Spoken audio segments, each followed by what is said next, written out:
Good evening, everyone. From Cheshire District Amateur Radio Society. I feel a bit awkward with a microphone in my hand. Morse key. Morse key. So you're not live streaming? Yeah, I'm used to sort of my voice carrying to places without the need for a microphone, I must say. Thanks everyone for coming. Matt tonight is going to talk about vertical antennas. And without further ado, I shall hand over to Matt. Basically, what I want to talk about was not necessarily vertical antennas in general, but kind of more focused on my personal experience of installing one, having used a G5RV for many years and decided to experiment with a vertical antenna in the garden. And this kind of really goes through what I've sort of worked out, found out, experimented with, and so on. So it brings in some of the some theoretical sort of knowledge, some practical knowledge, experience, and so on. Really to start with is really what characteristics are between a vertical and a dipole. Okay, vertical is typically quarter wave. I think they can also be 5/8 wave, potentially. Dipoles typically half wave.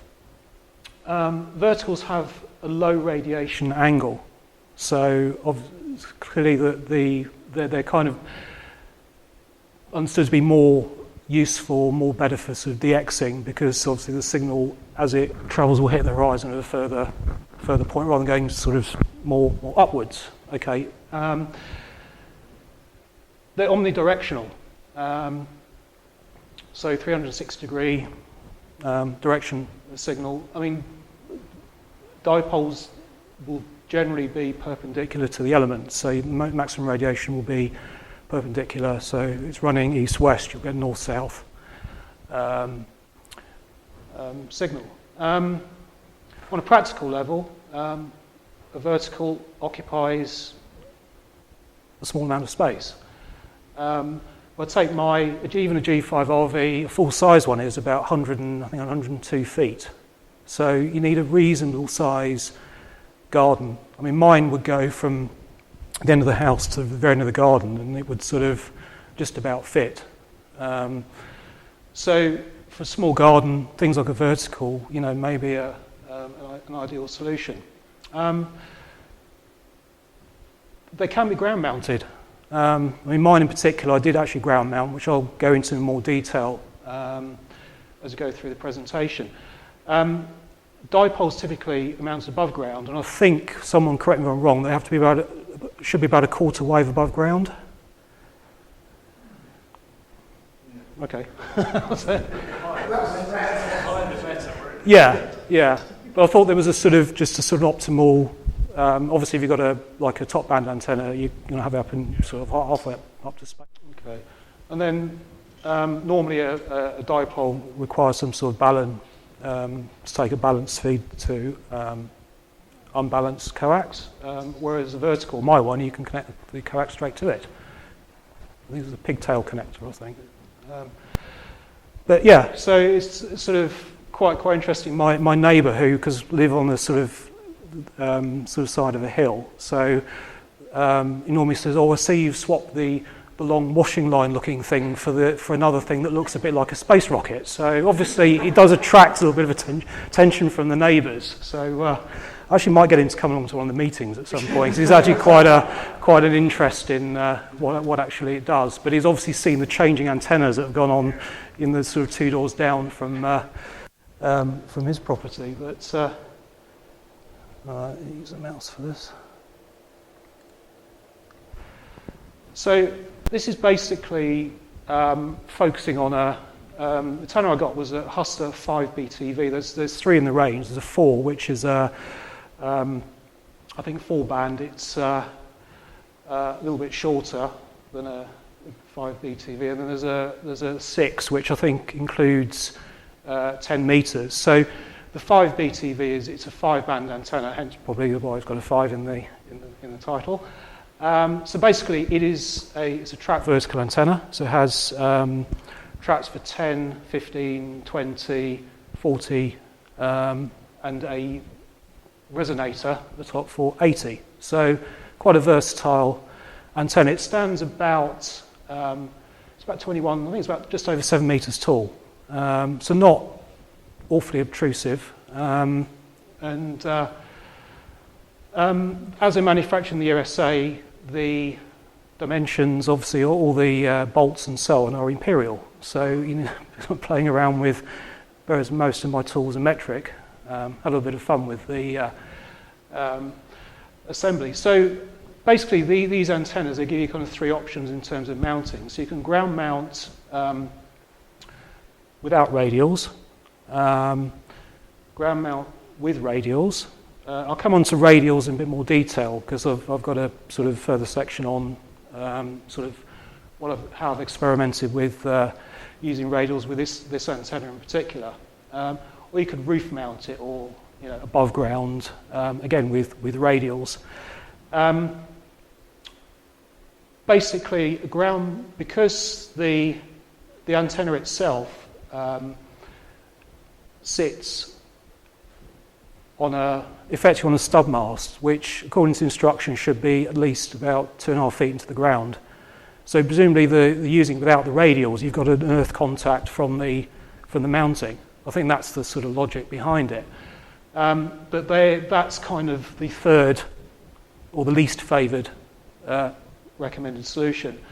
The most favoured is obviously roof mounting with radials. Now, in this case, you need obviously a sturdy enough bracket to fix it to your house, if you can put it, and then you need to have radials that run a 45-degree angle from the antenna. So it's a bit cumbersome. It looks messy. Probably the wife and neighbours probably would object. So I took the middle option and went for the ground mount with the radials.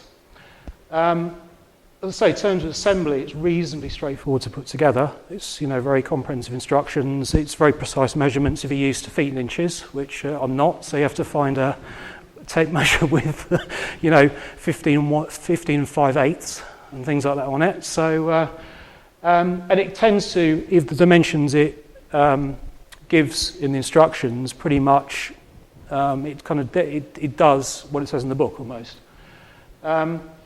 Probably the tricky part was hammering a 4-foot pole into the ground, which took about 2 hours with a huge hammer, but it's surprisingly straight. And the antenna just bolts on it just wobbles around a bit. I mean, it's as rock solid as anything, which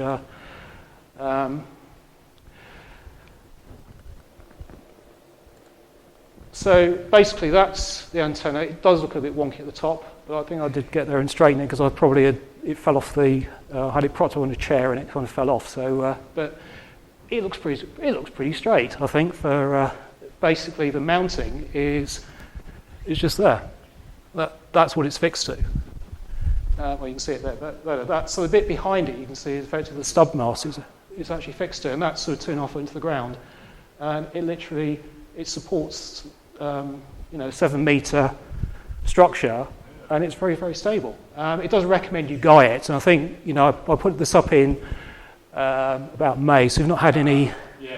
Yeah, and it's the back of my mind to effectively put a guying system on it, which it does explain that it is recommended for that particular type. The shorter one, the 4BTV, I think basically they say you should be okay without guying it, but certainly that one and the one above it, the 6, which is even a little bit taller than that one, it does recommend that you do guy them.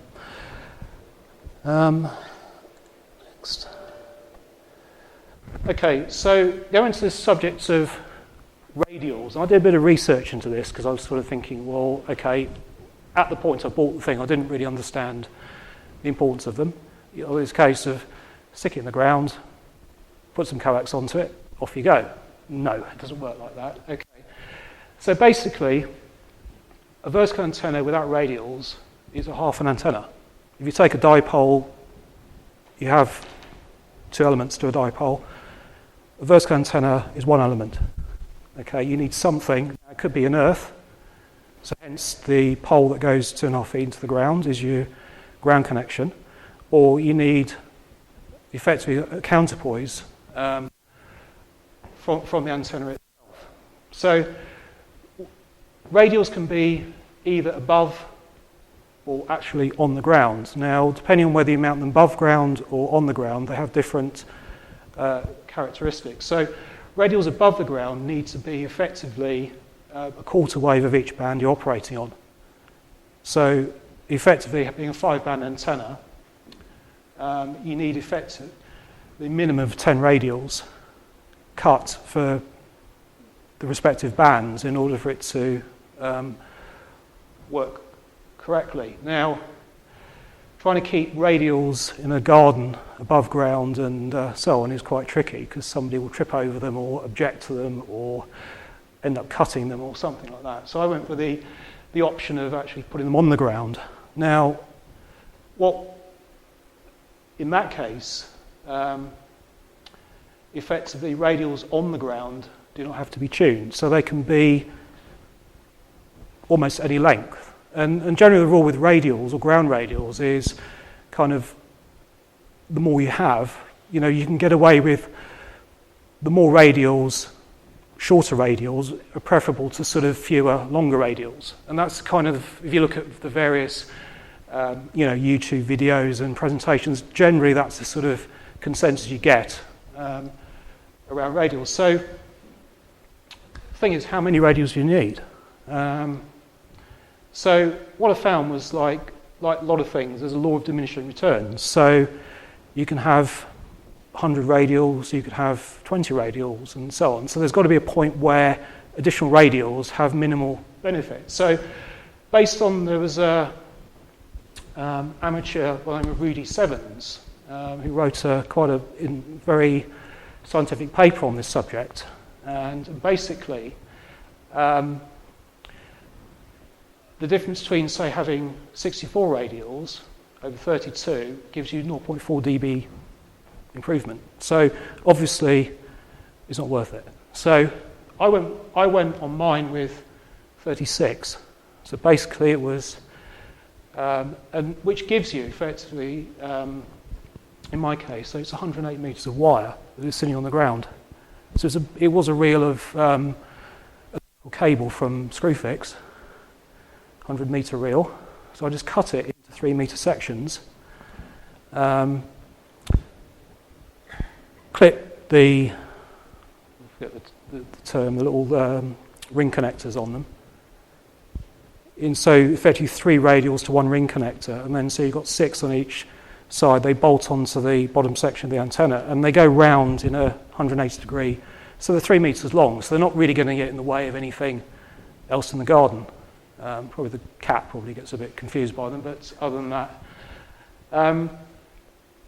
So it's, again, on the sort of theme of if you've got limited space, I mean, something extending 3 meters around the thing that sticks up in the air for a small garden is probably going to, most people would be able to accommodate. So this is what we've done in a bit more detail. So there we've crimped, that's what I was looking for, crimped effectively three meter sections to 1 ring connector. There, it's probably a few shadows, but there you can see that the wires effectively just going around in a 360 degree from the base. I mean, one of the considerations with laying them out is they don't kind of cross over, because apparently they can detune if they you can't just sort of throw them down randomly. They've got to be sort of pulled out and arranged in a sort of fan shape. So apart from when people walk across them, or the cat or various other wildlife in the garden decide to, you go out sometimes and they're all jumbled up for some reason, but you can actually use ground pegs as well. You could actually fix them into your lawn.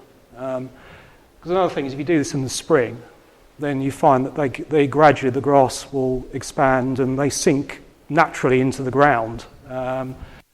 So we'll see what happens next year. So in terms of performance, this is obviously the critical thing, putting this thing together, playing with the radials, or putting a radial solution in place. This is kind of what I got from it, which I thought was too bad, considering I've assembled it as literally as per the instructions in terms of the exact measurements for each section. The traps aren't designed to be moved, so effectively all you do is the sections between the traps, you can vary the length. So obviously if you adjust one, effectively you have an adjustment to the others as you move up the antenna and so on. So based on the ground radial 3 meters or the 108 meters of wire that is laid across the ground, this is what we get. So effectively, the only problematic one was 80 meters, where it had a very steep SWR curve. So it was very resonant at 3.55, but literally it shot up. This is great for the CW section, but not much else. So, and when I say it shot up, it probably went by sort of 3.6, 3.65. It was up to the sort of 3, SDR above 3. So kind of borderline for using an ATU. So if you go into sort of 3.7 megahertz, for example, where most of the activity, voice activity is, you're probably outside the range of an ATU. So, and the reason for that was that the whip section at the top of the antenna, it does recommend you trim it. So, which I never did. So it's kind of almost has it out of the box. So if I then take the thing down, trim it, then I think that probably will improve. So I'm saying that I kind of caveat it a little bit by saying that 80 is a bit problematic, but that's basically down to not trimming the whip on the top of the antenna. If you did, you could probably bring it or adjust it quite comfortably. And the instructions are very clear on, which part of the band you want to operate and which recommended length and so on. So, but the remaining band 40 especially, I think, was quite impressive because that's pretty much bang centre of the band, isn't it? And it's 20. I meant 20 is pretty much 40 is still towards the sort of the upper end.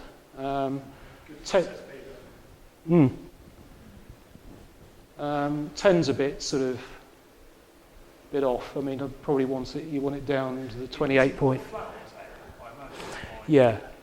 It drops and then it kind of plateaus at the bottom. So even saying that, so even if you ran it, you're probably getting something like 1.2 at something if you look at 28.4, for example, where, so again, for most activity, you don't need an ATU, which is nice. It just sending everything to the antenna. Is it actually possible to tune the other bands except for 80, or are they kind of fixed where they are? That's just how they are. You can vary the section. So effectively, between the traps, they've got like I think it was a Jubilee clips, so you can undo those, loosen that, and just move it slightly up and down. But so as you move the 10 meter, you're going to then ultimately move the others as well. So it kind of gets a bit. Yeah, you could probably spend a whole day fiddling around with it, taking it off the mount. Then you've got to change it, put it back on, test it, put it off again. So you kind of, probably yes, I'll change the 80 meter section, and that obviously needs doing, but the rest of it, I'm kind of, is pretty much there with an ATU, if need be. Do the instructions include, if you're going to sort of tweak the settings to optimise for where you want to work, whether you should start at the 10 metre or 80 metre end? Or don't they go? No, they tend to sort of give you for each section, they give you the optimum settings, and it's depending on how you're mounting it. So, for example, if you're going to mount it at roof level, you'll have a slightly different to mount it at ground level with radials, without, and so on. So you take the one that's best suited to how you're going to install it almost, and use that as a start point. But you can move them independently. So if one of the bands was just way off, for example, you could say, okay, well, I'll just tweak that section and hopefully improves it. But it is one of these, I think what the term is an iterative. I would think you should try and optimise 10 metre first and work up. Yeah. That would make sense, wouldn't it? I was thinking. Because if it's actual individual traps, yeah, then hopefully if the trap's doing its job, So it kind of then isolates each section in that fence. Yeah, yeah, that's a good point. I mean, yeah, I mean it's. I'd say it's one of those things you can sort of experiment. You can get the basics together. You can kind of learn from it. You know, what works. Can I improve it? Can I tweak it? What changes? Why does it change? All that type of thing. So it's a bit of a kind of a self-learning exercise as well as you know, just putting up an antenna. So finally, it's just really some sort of conclusions, discussion points. So performance-wise, I found it sort of similar, or maybe in some cases slightly better performance to a wire dipole, and I'm basing it on the trap dipole we use, the club's trap dipole, because I had that up at the time, so I just did a comparison between the two. Obviously, you're not going to compare anything at 10 metres because the well, no, the trap dipole won't tune. I mean, but certainly things like certainly at sort of 40 metres, 20 metres, you can get a reasonably good comparison. It'll cover 5 bands without an ATU, you know, if it's properly set up and configured. One of the things that a lot of comments you hear about verticals is they're noisy, and I think partly the reason that a lot of electronic noise is vertically polarized. That's one of the. I've not found that to be the case, to be honest. I mean, I found there's, you know, in terms of band noise, it's whether you're using a dipole or the vertical, there's very little in it, to be honest. So. How far down the garden is it? You know, how far it's right at the away end. from the house? It's sort of, yeah, it's sort of in the end corner, so it's probably as far away from any of the houses. You don't have anyone towards the back of yours, do you? Their garden backs on, so if you took, say, 4 houses almost, it's sort of in a. Whereas if you've got your trap dipole or G5 RV and one leg of it is actually attached to the house. Much over the house. Yeah. Then Yeah. Okay. the horizontal may pick up less noise, but if one end of it is much closer to a source. So the dipole's close to the noise, even though it. Yeah. No, it's. Yeah. I mean. Then the vertical can be quieter. Yeah. But no, I just had this sort of perception that, you know, you see you get like about like 5 dB extra noise over a, you know, with a vertical, but it's not the case. But yeah, you're probably right. It's just the fact it is mounted away is probably as far from any sort of any of the houses. Interestingly, I've heard a lot more DX stations on it. Certainly have for the wire. Quite an interesting one, Station Kuwait talking to Station Jamaica. They're both sort of about 5x7, very, very clear. I mean, bad conditions probably were exceptional, but thinking for a metal tube stuck in the garden, that's pretty good going. So you can get. I've heard Australian stations. I've rarely have ever heard. I think I've ever heard certainly with a wire antenna. Never heard. So to me, it's an improvement. I haven't. One of the things that does sort of bug me about it is the sort of takeoff to the south. I mean, being sort of on the side of a hill, got quite takeoff probably southeast, southwest. But anything sort of north, you're going uphill. You've got the house in the way, so you kind of think contacts with sort of, you know, the US, that type of thing, may be a bit more difficult. I mean, certainly you can hear them. I mean, you get a very certainly 20 metres has been very lively over the past few months, and there's been a lot of strong stations from the east coast of the US coming through, you know, 5x9, you know, 5x9, 10 plus, and so on, quite easily using the vertical. So, so you know, in that case, in that sense, it to my mind, it performs well. Other things, basically, 250 quid, you know, for. You know, you can get. I know most sort of manufacturing antennas, you can spend a lot of money, and I think for what it does, for the amount I paid for it, I think it's good value. Reasonably straightforward to assemble. Very good instructions. Okay, you kind of may need to, if you've got an Imperial tool set, I think, would come in handy. What I said, at the beginning, a much smaller footprint than a wire antenna for, small garden, and notably, I mean, literally the whole thing is, it's probably a sixth of the garden, if that, it impacts on, whereas the wire antenna is going straight across, the whole garden. You can get add-on kits for 16 and 17. I think at the moment they're only available in the US, but they do exist, so they are kind of expandable. So, you've got 7-band antenna, possibly you've got the BT, the 6 BTV, you'd have 10 metres on there. So you could get an 8-band vertical out of one of these things, which is not bad, I think. So, and that was it. Matt, shall we release you from the front? Yeah. Many thanks indeed. Very, very good. A quick round of applause for Matt.